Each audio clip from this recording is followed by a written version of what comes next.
الحمد لله رب العالمين، والصلاة والسلام على قائد الغر المحجلين نبينا محمد وعلى آله وصحبه أجمعين، وبعد. فأعوذ بالله السميع العليم من الشيطان الرجيم. بسم الله الرحمن الرحيم. سبحان الذي أسرى بعبده ليلا من المسجد الحرام إلى المسجد الأقصى الذي باركنا حوله لنريه من آياتنا إنه هو السميع البصير. محترم بھائیوں اور دینی بہنوں، السلام علیکم ورحمۃ اللہ وبرکاتہ۔ آج کے اس آن لائن اجتماع میں ہم مشاہدات معراج کے بارے میں گفتگو کریں گے، جیسا کہ ابھی آپ نے سنا۔ اسراء اور معراج کا واقعہ اللہ کے رسول صلی اللہ علیہ وسلم کی زندگی میں پیش آنے والے واقعات میں ایک حیرت انگیز اور عظیم واقعہ ہے، اور اس میں آپ صلی اللہ علیہ وسلم کو اللہ تعالیٰ نے مختلف نشانیوں کا جو مشاہدہ کرایا، یہ بھی انتہائی اہمیت رکھنے والے مشاہدات ہیں۔ آئیے سب سے پہلے ہم اس واقعہ کے پس منظر کو جانتے ہیں۔ محترم بھائیوں اور بہنوں، اگر آپ اللہ کے رسول صلی اللہ علیہ وسلم کی مکی زندگی کا اسٹڈی کریں گے تو آپ کو معلوم ہوگا کہ پہلے ہی دن جب آپ نے دعوت کا پرچار کیا، مخالفت شروع ہو گئی۔ آپ کو اور آپ کے ساتھیوں کو ٹارچر کیا گیا، پاگل اور دیوانہ کہا گیا، ہر اعتبار سے ستایا گیا۔ دیکھتے ہی دیکھتے 10 سال کا عرصہ بیت چکا تھا، اب تک بہت کم لوگوں نے اسلام قبول کیا تھا۔ اسی بیچ آپ کی چہیتی بیوی حضرت خدیجہ رضی اللہ تعالی عنہ دنیا سے رخصت ہو جاتی ہیں۔ آپ کے چچا ابو طالب اس دنیا سے چل بستے ہیں۔ یہ سال آپ کے لیے اتنا کربناک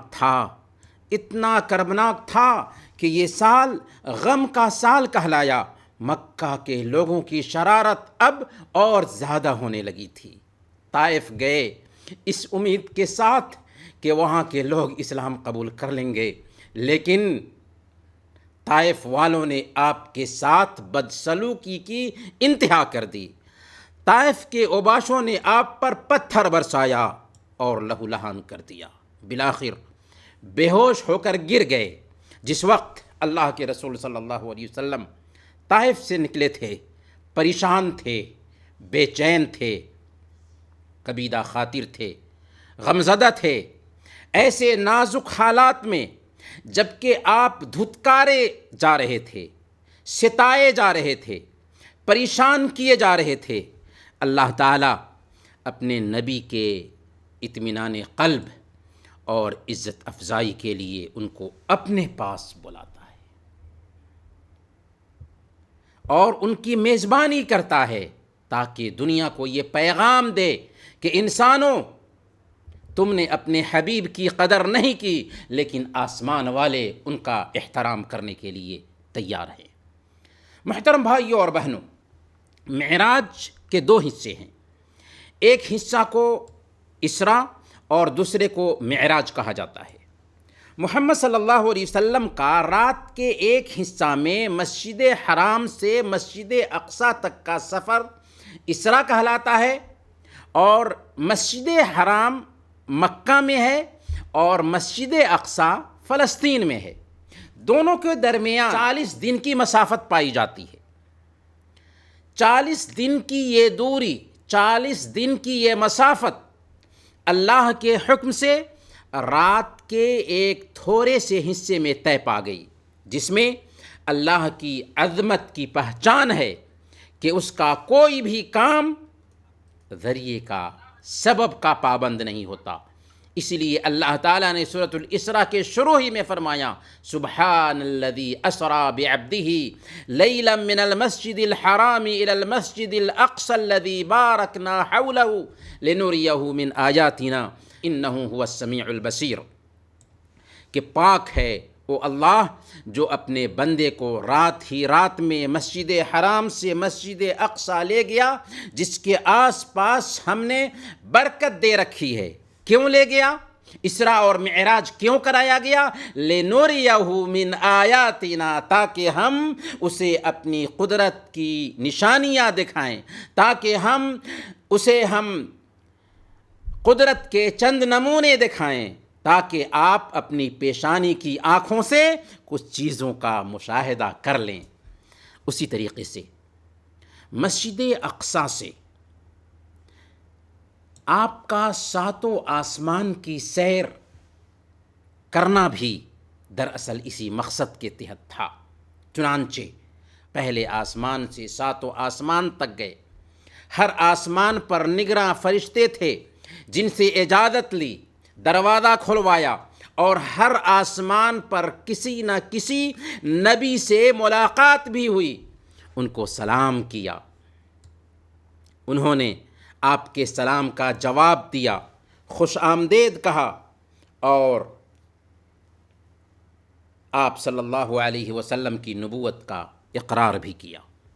پہلے آسمان پر حضرت آدم علیہ السلام سے ملاقات ہوئی، دوسرے آسمان پر حضرت یحییٰ اور حضرت عیسیٰ علیہ السلام سے ملاقات ہوئی، تیسرے آسمان پر حضرت یوسف علیہ السلام سے ملاقات ہوئی، چوتھے آسمان پر حضرت ادریس علیہ السلام سے ملاقات ہوئی، پانچویں آسمان پر حضرت ہارون علیہ السلام سے ملاقات ہوئی، چھٹے آسمان پر حضرت موسیٰ علیہ السلام سے ملاقات ہوئی، ساتویں آسمان پر حضرت ابراہیم علیہ السلام سے ملاقات ہوئی، اور ہر ایک نے آپ کو خوش آمدید کہا، آپ کی نبوت کا اقرار کیا، یہاں تک کہ ساتویں آسمان سے سدرۃ المنتہا تک پہنچے تو وہیں پر آپ کے لیے بیت المعمور کو ظاہر کیا گیا۔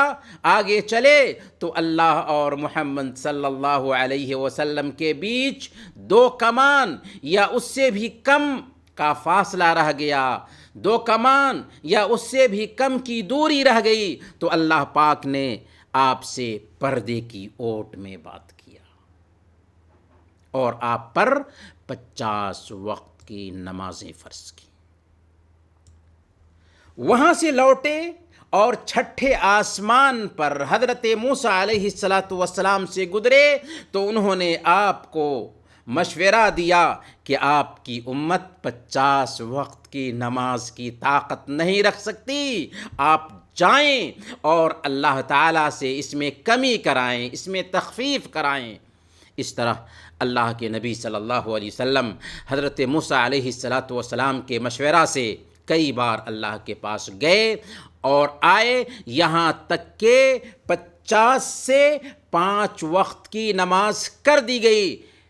پھر فرمایا گیا ہی خمس وہی خمسون لا یبدل القول لدی، دیکھو میرے پاس بات بدلی نہیں جاتی، یہ ہے تو 5 وقت کی نماز لیکن ثواب 50 وقت کا ہی ملے گا۔ سبحان اللہ، یہ اعزاز ہے امت محمدیہ کا کہ نماز پڑھیں صرف 5 وقت کی لیکن ثواب ملے گا 50 وقت کی نمازوں کا۔ لیکن افسوس کہ ہم میں سے اکثر لوگ اس نماز کو بھی پامال کرتے ہیں۔ اسی طریقے سے آپ صلی اللہ علیہ وسلم کو جنت اور جہنم کا مشاہدہ کرایا گیا، جنت اور جہنم کے نظارے دکھائے گئے، آپ نے جہنم کے داروغہ کو دیکھا، جہنمیوں کا انجام دیکھا، اور بھی بہت ساری چیزیں دیکھیں، یہ سب اس لیے تاکہ آپ غیبی امور کو اپنی پیشانی کی آنکھوں سے دیکھ لیں اور آپ کو علم الیقین حاصل ہو جائے۔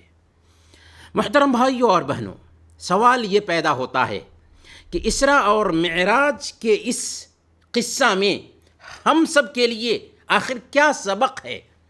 معراج کے بے شمار اسباق میں سے صرف 4 اسباق ہم آپ کی خدمت میں پیش کریں گے تاکہ ان اسباق کو ہم اپنے ذہن میں تازہ رکھیں۔ اسراء اور معراج کے اسباق میں سب سے پہلا سبق ہمیں یہ ملتا ہے کہ ہر تنگی کے ساتھ آسانی ہے، اس لیے پریشانیوں میں، مصیبتوں میں، حالات جب نازک ہو جائیں تو اس وقت ہم ہمت نہ ہاریں۔ اللہ کے نبی صلی اللہ علیہ وسلم کی زندگی کا مطالعہ کیجئے، اور ابھی ہم نے اس کی ایک جھلک آپ کے سامنے رکھی۔ زمین والوں نے آپ صلی اللہ علیہ وسلم کے ساتھ بدسلوکی کی تو آپ صلی اللہ علیہ وسلم کو اللہ تعالیٰ نے اپنے پاس بلا کر انسانوں کو یہ سبق دیا کہ اے انسانوں، تم نے ہمارے حبیب کی قدر نہیں کی، تم کیا جانو؟ ہمارے حبیب کا مقام، نبی کا مقام وہ ہے کہ ان کا استقبال کرنے کے لیے، ان کو ویلکم کرنے کے لیے آسمان والے تیار ہیں۔ زمین والے اگر آپ کے ساتھ بدسلوکی کرتے ہیں تو کریں، لیکن ان کا استقبال آسمانوں میں ہو رہا ہے۔ اس لیے زمین والوں کی بدسلوکی کا مطلب یہ نہیں ہے کہ اللہ نے آپ کو چھوڑ دیا ہے، اللہ کوئی آپ سے ناراض ہے، بلکہ آپ کی شان بلند ہونے والی ہے۔ آپ اپنے کام میں لگے رہیے۔ اسراء اور معراج سے دوسرا اہم سبق ہمیں یہ ملتا ہے کہ بیت المقدس مسلمانوں کا دھڑکتا ہوا دل ہے۔ سوال تو پیدا ہوتا ہے نا کہ اس سفر میں مسجد حرام سے مسجد اقصی تک اللہ کے نبی صلی اللہ علیہ وسلم کو کیوں لے جایا گیا؟ جی ہاں، یہ بتانے کے لیے کہ مسجد اقصی سے آپ صلی اللہ علیہ وسلم کا اور آپ کی امت کا دلی تعلق ہوگا۔ مسجد اقصی کے وارث امت محمدیہ بننے والی ہے، مسجد اقصی کے وارث آپ بننے والے ہیں۔ افسوس کہ آج یہ مسجد غاصب یہودیوں کے قبضے میں ہے، اور ہماری نئی نسل افسوس کہ بھولتی جا رہی ہے کہ مسجد حرام اور مسجد نبوی کے جیسے مسجد اقصی بھی ہماری عقیدت کا مرکز ہے۔ ہمیں دل سے دعا کرنی چاہیے کہ اللہ تعالیٰ اس مسجد کو آزاد فرمائیں اور ہم سب کو ایک دن اس مسجد میں نماز پڑھنا نصیب فرمائے۔ آمین یا رب العالمین۔ اسراء اور معراج سے تیسرا سبق ہمیں یہ ملتا ہے کہ مستقبل اسلام کا ہے، فیوچر اسلام کا ہے، اور ساری انسانیت کے لیے عالمی ہیرو اگر کوئی ہو سکتے ہیں تو وہ محمد صلی اللہ علیہ وسلم ہیں۔ اللہ کے رسول صلی اللہ علیہ وسلم کی امامت میں نبیوں کا نماز پڑھنا اس بات کا ثبوت ہے کہ اللہ کے نبی صلی اللہ علیہ وسلم سارے نبیوں اور رسولوں سے افضل ہیں۔ اس میں اس بات کا بھی ثبوت ہے کہ ہر نبی کا دین ایک ہی تھا، اور وہ دین اسلام ہے، جس کے علاوہ اور کوئی دین اللہ تعالیٰ انسانوں سے قبول نہیں کرے گا۔ اس سے آپ صلی اللہ علیہ وسلم کی تمام انبیاء پر افضلیت بھی ثابت ہوتی ہے، اور یہ واضح ہوتا ہے کہ شریعت محمدی ہی غالب ہو کر رہے گی۔ اسراء اور معراج سے سب سے اہم سبق یہ ملتا ہے کہ اس سے نماز کی اہمیت سمجھ میں آتی ہے۔ وہ نماز جو ہمارے حبیب کی آنکھوں کی ٹھنڈک تھی، وہ نماز جو ایک مسلمان کی پہچان ہے، وہ نماز جو اسلام اور کفر کے بیچ حد فاصل ہے، وہ نماز جس کے بارے میں کل قیامت کے دن سب سے پہلے پوچھ گچھ ہونے والی ہے۔ جو چیز جس قدر اہمیت رکھتی ہے، جس قدر مقام اور مرتبہ رکھتی ہے، اسی قدر اس کا اہتمام بھی ہوتا ہے۔ چنانچہ آپ دیکھیے کہ اللہ نے سارے احکام زمین پر اتارے، سارے احکام فرش پر اتارے۔ روزہ کا حکم فرش پر اتارا، زکوٰۃ کا حکم فرش پر اتارا، حج کا حکم فرش پر اتارا، قرآن کریم کو فرش پر اتارا، پوری شریعت فرش پر اتاری۔ لیکن جب نماز کی باری آئی تو اللہ پاک نے اپنے حبیب کو اپنے پاس بلایا۔ کیوں؟ نماز کی اہمیت کی وجہ سے۔ اگر اسلام میں توحید کی حیثیت دل کی ہے تو نماز کی حیثیت دماغ کی ہے۔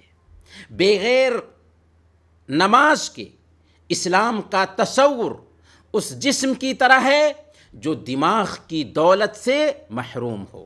جس جسم میں دماغ نہیں اس جسم کا اعتبار نہیں، اسی طرح جس انسان کے پاس نماز نہیں اس انسان کی کوئی حیثیت نہیں اللہ رب العالمین کے پاس۔ جی ہاں، کلمہ شہادت کے اقرار کے بعد سب سے پہلا فریضہ نماز ہے۔ جب تک جان میں جان باقی ہے کسی بھی حالت میں نماز معاف نہیں۔ نماز کی اہمیت کا اندازہ اس بات سے لگایا جا سکتا ہے کہ کوئی بھی ایسی عبادت نہیں جس کی ادائیگی کو چھوڑنے اور ترک کرنے پر بچے کو مارنے کا حکم آیا ہو سوائے نماز کے۔ چنانچہ اللہ کے نبی صلی اللہ علیہ وسلم نے سنن ابی داؤد کی روایت کے مطابق بیان فرمایا کہ جب تمہارے بچے 7 سال کے ہو جائیں تو ان کو نماز کا حکم دو، اور 10 سال کے ہو جائیں اور نماز نہ پڑھیں تو ان کی پٹائی کرو۔ معراج کا سب سے اہم پیغام یہی 5 وقتہ نمازیں ہیں، اس لیے ہم 5 وقتہ نمازوں کی پابندی کریں اگر ہم واقعی معراج کے پیغام کو اپنی زندگی میں برتنا چاہتے ہیں تو۔ اب سوال یہاں پر یہ پیدا ہوتا ہے کہ اسراء اور معراج کا یہ جو سفر تھا جسمانی تھا یا روحانی تھا؟ تو اسراء اور معراج کا یہ سفر صرف روحانی نہیں تھا بلکہ جسمانی تھا۔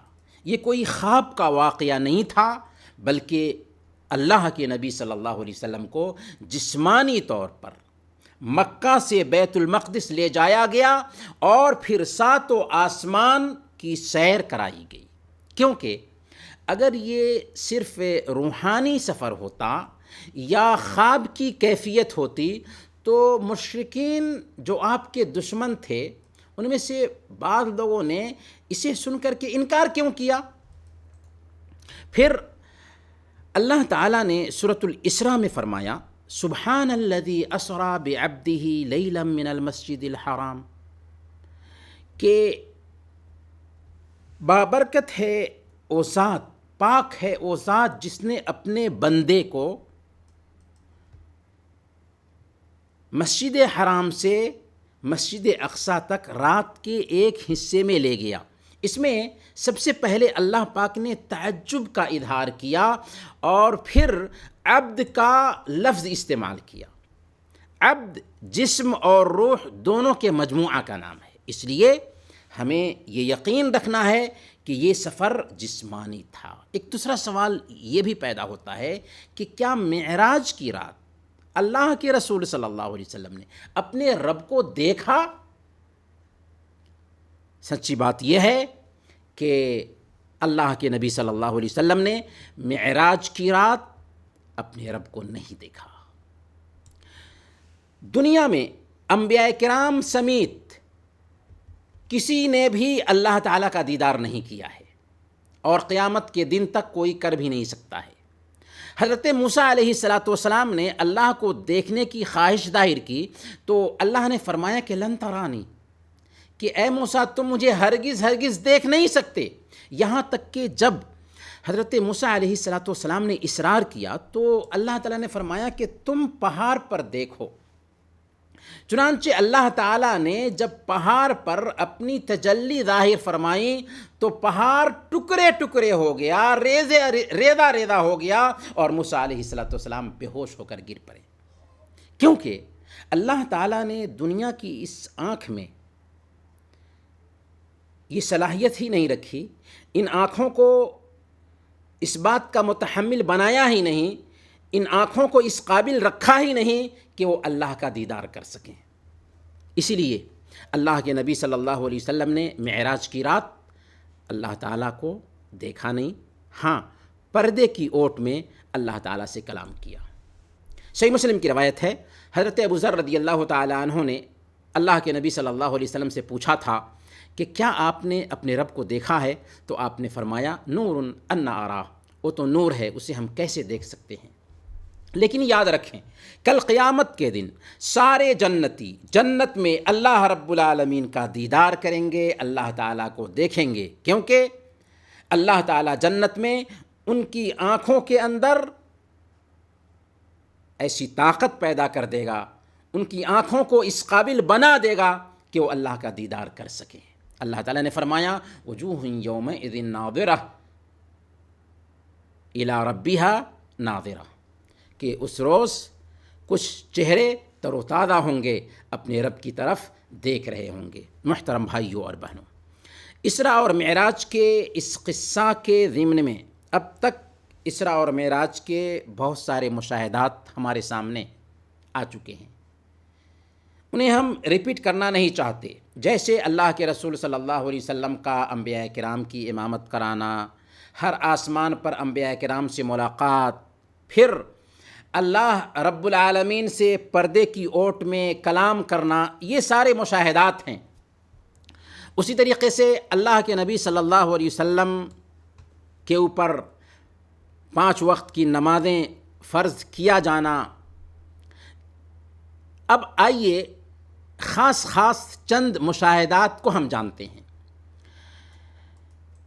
معراج کی مشاہدات میں سے ایک مشاہدہ اللہ کے رسول صلی اللہ علیہ وسلم نے فرعون کی بیٹی کو کنگھی کرنے والی عورت اور اس کے بچے کا انجام دیکھا۔ فرعون کی بیٹی کو کنگھی کرنے والی عورت، جسے آج کی زبان میں ہم بیوٹی میکر بھی کہہ سکتے ہیں، فرعون نے اپنے گھر کے لیے ایک بیوٹی میکر رکھا تھا، ایک خادمہ رکھا تھا، نوکرانی رکھا تھا۔ یہ فرعون کو نہیں بلکہ اللہ کو رب مانتی تھی، یہ مسلمان تھی۔ مسند احمد کی روایت ہے، حضرت ابن عباس رضی اللہ تعالی عنہ بیان کرتے ہیں کہ اللہ کے نبی صلی اللہ علیہ وسلم نے ارشاد فرمایا لما كانت اللیلہ التي اسری بی فیہا، معراج کی رات، اتت علی رائحۃ طیبہ، میں نے ایک بڑی اچھی خوشبو محسوس کی۔ فقلت، میں نے کہا، یا جبریل ما هذه الرائحہ الطیبہ، اے جبریل یہ پاکیزہ خوشبو آخر کیا ہے، کہاں سے آ رہی ہے؟ تو جبریل علیہ السلام نے کہا هذه رائحۃ ماشطہ ابنت فرعون و اولادها، کہ یہ فرعون کی بیٹی کو کنگھی کرنے والی عورت اور اس کی اولاد، اس کے بچوں کی خوشبو ہے۔ میں نے کہا کہ اس کا معاملہ کیا ہے، اس کا قصہ کیا ہے؟ تو جبریل امین نے کہا کہ ایک دن وہ فرعون کی بیٹی کی بالوں میں کنگھی کر رہی تھی، اچانک اس کے ہاتھ سے کنگھی گر گئی، اس نے اٹھاتے ہوئے کہا بسم اللہ۔ بیٹی نے کہا میرا باپ نا، یعنی کیا تم میرے باپ کو مراد لے رہی ہو؟ مشاطہ بولی، کنگھی کرنے والی عورت بولی میرا رب ہی تمہارا اور تمہارے باپ کا رب ہے۔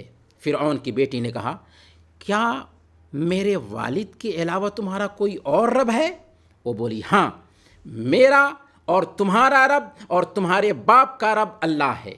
فرعون کو معلوم ہوا تو اس نے تانبے کی ایک دیگ میں تیل کھولانے کا حکم دیا، پھر اس نے حکم دیا کہ فرعون کی بیٹی کو کنگھی کرنے والی عورت اور اس کے بچوں کو اس کھولتے ہوئے تیل میں پھینک دیا جائے۔ چنانچہ ان سب کو ایک ایک کر کے اس میں پھینک دیا گیا۔ ان کے دودھ پیتے بچے کی باری آئی تو وہ بول اٹھا امی جان کود پڑیں، بے شک آپ حق پر ہیں۔ یہ روایت مسند احمد کی ہے اور اس کی سند کو امام احمد شاکر رحمۃ اللہ علیہ نے صحیح قرار دیا ہے۔ یہاں پر اللہ تعالیٰ ایک ایسی نوکرانی کا اعزاز اپنے نبی کو دکھا رہا ہے جس کی کوئی حیثیت نہیں تھی فرعون کے گھر میں، فرعون کے محل کی خادمہ اور نوکرانی تھی، تاکہ ہمیں احساس ہو سکے کہ اصل شرف، اصل عزت، اصل رسپیکٹ آخرت کا رسپیکٹ ہے، آخرت کا شرف ہے، اس معمولی عورت کے مقام کو اللہ تعالیٰ نے اتنا اونچا کیا، اتنا اونچا کیا کہ اللہ کے نبی صلی اللہ علیہ وسلم معراج کے موقع سے اس عورت اور اس کے بچے کی خوشبو محسوس کرتے ہیں۔ اس سے ہمیں یہ سبق ملتا ہے کہ اگر ہمارے ایمان کی آزمائش ہوتی ہے تو ہم برداشت کریں اور اس کے لیے چاہے جو بھی قیمت چکانی پڑے چکا دیں، لیکن ایمان پر آنچ نہ آنے دیں۔ معراج کے مشاہدات میں سے ایک مشاہدہ یہ ہے کہ اللہ کے رسول صلی اللہ علیہ وسلم کا فرشتوں کی جماعت میں جب گزر ہوا تو آپ نے دیکھا کہ ہر فرشتہ آپ سے یہی کہہ رہا ہے کہ اے محمد صلی اللہ علیہ وسلم، آپ اپنی امت کو حجامہ کا حکم دیں۔ چنانچہ سنن ترمذی اور سنن ابن ماجہ کی روایت ہے، اور علامہ البانی رحمۃ اللہ علیہ نے اس حدیث کو بھی السلسلہ صحیحہ میں صحیح کہا ہے۔ اللہ کے نبی صلی اللہ علیہ وسلم نے ارشاد فرمایا کہ ما مررت لیلۃ اسری بی بملأ من الملائکہ الا قالوا یا محمد مر امتک بالحجامہ، کہ میں معراج کی رات فرشتوں کے جس گروہ کے پاس سے گزرتا وہ یہی کہتا کہ اے محمد اپنی امت کو سنگھی لگوانے کا، حجامہ کرنے کا حکم دے۔ کیا یہ تعجب کی بات نہیں ہے کہ آپ صلی اللہ علیہ وسلم کا معراج کی رات جس فرشتے سے گزر ہوتا ہے وہ آپ کو یہی وصیت کرتے ہیں کہ اے محمد صلی اللہ علیہ وسلم آپ اپنی امت کو حجامہ کرانے کا حکم دیں۔ اس سے حجامہ کرانے کی اہمیت کا پتہ چلتا ہے۔ حجامہ کو سنگھی لگوانا بھی کہتے ہیں، جس میں ہوتا یہ ہے کہ جسم کا جو فاسد خون ہوتا ہے نکال لیا جاتا ہے، اس سے انسان صحت یاب ہو جاتا ہے، اور یہ اللہ کے نبی صلی اللہ علیہ وسلم کا بتایا ہوا طریقہ علاج ہے۔ بخاری اور مسلم کی روایت کے مطابق اللہ کے نبی صلی اللہ علیہ وسلم نے ارشاد فرمایا ان افضل ما تداویتم به الحجامہ، سب سے بہترین طریقہ علاج حجامہ کرانا ہے۔ یہ بات کس کی ہے؟ ہمارے حبیب محمد رسول اللہ صلی اللہ علیہ وسلم کی ہے۔ چنانچہ اللہ کے نبی صلی اللہ علیہ وسلم نے خود حجامہ کرایا ہے اور صحابہ کرام کو حکم دیا، صحابہ نے بھی حجامہ کرایا ہے۔ آج ضرورت ہے کہ ہم اللہ کے نبی صلی اللہ علیہ وسلم کے بتائے ہوئے طریقے علاج کو زندہ کریں۔ اللہ کے نبی صلی اللہ علیہ وسلم روحانی ڈاکٹر کے ساتھ ساتھ جسمانی ڈاکٹر بھی تھے۔ امام ابن القیم رحمۃ اللہ علیہ کی ایک کتاب زاد المعاد ہے، اس کے آخری حصہ میں طب نبوی پڑھیے، اس کا اردو ترجمہ بھی مارکیٹ میں دستیاب ہے۔ معراج کے مشاہدات میں سے ایک مشاہدہ یہ ہے کہ آپ صلی اللہ علیہ وسلم کے سامنے جبریل نے شراب اور دودھ کے برتن پیش کیا تو آپ نے شراب کا برتن رد کر دیا اور دودھ کا برتن قبول کر لیا۔ تب جبریل علیہ السلام نے کہا تھا الحمدللہ الذی ہداک للفطرہ لو اخذت الخمر غوت امتک، اللہ کا شکر ہے کہ اس نے آپ کو فطرت کی رہنمائی کر دی، اگر آپ شراب کو اختیار کر لیتے تو آپ کی امت گمراہ ہو جاتی۔ اس میں سب سے اہم پیغام یہ ہے کہ اسلام دین فطرت ہے۔ ہم جس دین کے ماننے والے ہیں یہ دین انسان کی طبیعت سے، انسان کی فطرت سے، اس کے نیچر سے لگا ہوا دین ہے، کیونکہ دودھ اپنی اصلی ہیئت اور شکل پر ہوتا ہے، جبکہ شراب انگور یا دوسری جو شرابی چیزیں ہوتی ہیں، شرابی مواد ہوتے ہیں، ان کو مکس کر کے، ملا کر کے، تبدیل کر کے شراب بنائی جاتی ہے۔ معراج کے مشاہدات میں سے ایک مشاہدہ جبریل علیہ السلام کی شکل کا مشاہدہ ہے۔ معراج کی رات اللہ کے نبی صلی اللہ علیہ وسلم نے جبریل علیہ السلام کو کسی شکل میں دیکھا۔ وہ کون سی شکل تھی؟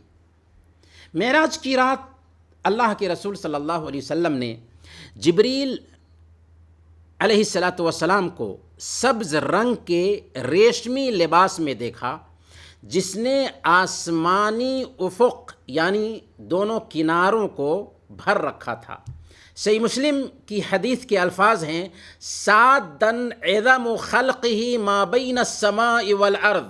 حضرت جبریل علیہ السلام کی عظیم خلقت آسمان اور زمین کو چھائی ہوئی تھی۔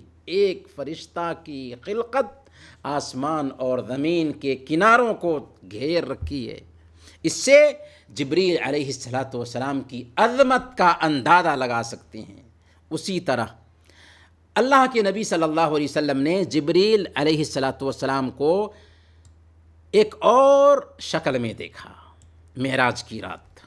صحیح الجامع کی یہ روایت ہے، اللہ کے نبی صلی اللہ علیہ وسلم نے فرمایا کہ مررت لیلۃ اسری بی بالملأ الاعلی وجبریل کالحلس البالی من خشیۃ اللہ، کہ میں معراج کی رات فرشتوں کی مجلس میں جبریل کے پاس سے گزرا تو جبریل کو دیکھا کہ وہ اللہ کے ڈر سے ایسے تھے گویا پرانا بوسیدہ ٹاٹ ہوتا ہے، گویا پرانا بوسیدہ ٹاٹ ہوتا ہے۔ کیوں ایسا تھے؟ اللہ کے ڈر تھے، اللہ کے ڈر سے۔ ذرا غور کیجئے، جبریل جو کبھی اللہ کی نافرمانی نہیں کرتے لیکن اللہ کے ڈر سے پرانے بوسیدہ ٹاٹ کے جیسے دکھائی دے رہے ہیں، اور ہمیں اور آپ کو جبریل کے مقابلے میں کتنا ڈر رکھنا چاہیے اس کا اندازہ ہم خود لگا سکتے ہیں۔ اللہ کے نبی صلی اللہ علیہ وسلم کو اصل میں یہ مشہد اس لیے دکھایا گیا تاکہ اپنی امت تک یہ پیغام پہنچا دیں کہ جبریل جو کبھی اللہ کی نافرمانی نہیں کرتے، وہ اللہ کے ڈر سے اس قدر کانپتے ہیں کہ پرانے بوسیدہ ٹاٹ کے جیسے ہو چکے ہیں۔ تو ہمیں کس قدر اللہ کا ڈر دل میں بسانا چاہیے۔ جی ہاں، اللہ کے بندوں کی یہی صفت ہوتی ہے، یرجون رحمتہ ویخافون عذابہ۔ اللہ کے نیک بندے اللہ کی رحمت کی امید رکھتے ہیں اور اس کے عذاب کا خوف رکھتے ہیں۔ جنت کی طلب ہو اور جہنم کا ڈر ہو، اسی کے بیچ میں ایک مومن کی زندگی ہوتی ہے۔ معراج کے مشاہدات میں سے ایک مشاہدہ غیبت کرنے والوں کا انجام بھی ہے۔ غیبت کرنے والوں کے انجام کا اللہ کے نبی صلی اللہ علیہ وسلم نے مشاہدہ کیا۔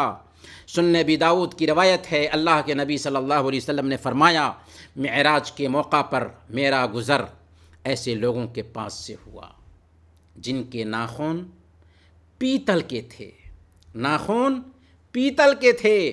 وہ اپنے چہروں اور سینوں کو نوچ رہے تھے۔ کس چیز سے؟ ناخن سے۔ چہروں کو نوچ رہے تھے اور سینوں کو نوچ رہے تھے، اور پیتل کے ناخن ہیں۔